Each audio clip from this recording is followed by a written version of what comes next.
Microphone check 1 2 1 2. This is your host, not son, baby. And this is another episode of Swingers After Dark. Now, let's just say you got a Netflix and chill situation going on. You know, you bring shorty over and y'all just kicking it. You know, smoking, drinking, whatever the case may be. Y'all getting lit. Y'all turned up. You know, y'all having fun, laughing, giggling, getting to know each other. And, you know, you beat them cheeks, bust them draws. And it's like you're no longer interested. But the thing is, you can't tell her to get the fuck out because A, that would be rude as hell, and B, she's drunk. Now, what you should do when you have a drunk chick at your house? You can't do shit, yo. You got to take that L. Yes, you got to eat that. And I'm not talking about pussy. You got to eat that. Listen, sleep on the floor, the couch, beside her, or whatever the case may be. You have to sleep off that agony. You understand me? Sleep off that agony until the sunrise, and she got to do that walk of shame, baby. Real talk. It's like you can't do anything about it. You can't call an Uber, a Lyft, or a cab because the drivers, they don't want to deal with a drunk motherfucker.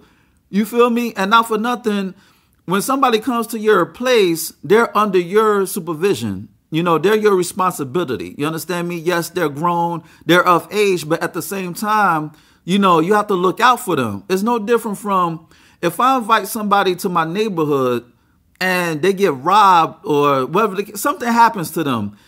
They're under my supervision. You understand me? It's like I got to be responsible for their safety and make sure that nothing happens to them.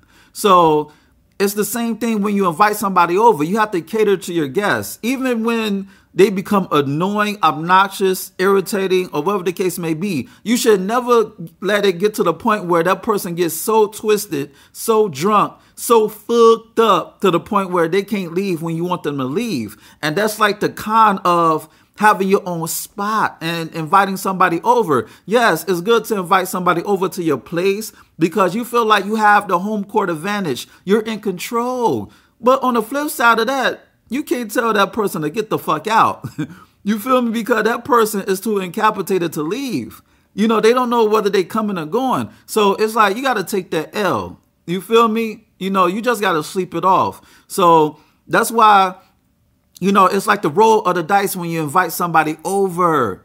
You know, it feels good. You got your own place. You know, you got your privacy. You don't have to worry about your mama begging you or, you know, a nosy ass roommate or whatever the case may be. But if you don't like this person, y'all not vibing, the chemistry is not there, and, you know, they get so damn high. It's like they higher than a giraffe's pussy and you can't tell them to leave. It's like, damn. I got to deal with this motherfucker for 5 more hours or whatever the case may be until they wake up and come to so they can leave. So you just got to take that on the chin. You feel me? So, you know, how to deal with somebody who's drunk when she's drunk, or even he, for all you ladies out there, when somebody comes over to your place and they get too pissy drunk to leave, it's like you just got to take that L. You just got to, you know, take it on the chin. Like that was one time, man. Even if you like somebody and you fuck the shit out of that person, you get that nut. It's like your interest leaves along with the nut. It's like you busted the nut and you busted your interest. Real talk. It's like you want this chick to leave, but it's like, damn, I got what I wanted. Then she may feel away because I really want her to get the fuck out, but I don't want to be an asshole. It's like what you should do. So you got to eat that. That's why it's always good, you know, if you got your money right, if you got paper right there like that, it's like get a hotel room. You feel me? Like go to a house or something because you can always bounce in the middle of the night or whatever the case may be. She wake up and you ghost. You understand me? So it's not like you could go to a swing party or a nightclub or somewhere else in your car. You know, you could fuck the shorty in your car, whatever the case may be. It's not like that. You could just breeze. But always remember, when you invite somebody to your house, you know, you're responsible for the wellness of that person, for the safety of that person, the security of that person. You feel me? So proceed with caution, baby. Proceed with caution. You know?